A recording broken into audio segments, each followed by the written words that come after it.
Hello friends, I'm Mr. UG Money. And today I'm to show you how to permanently activate Microsoft Office without any software or product key. Any Microsoft Office version for free. Stay on until the end. Okay. Let's go.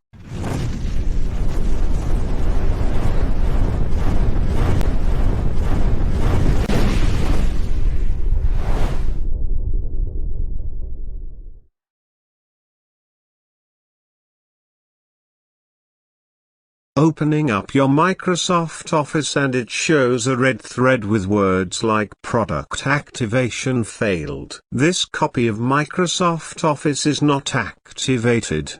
So let's see how to permanently fix the problem.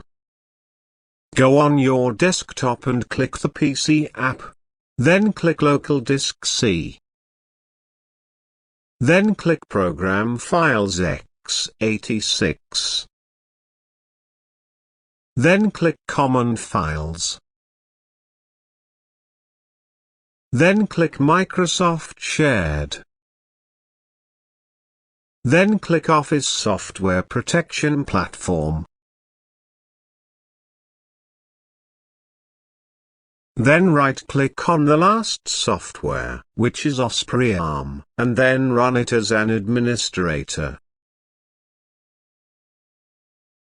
Then restart your Microsoft Office by just closing the Office document and then reopen it. That's for today. See you in another video.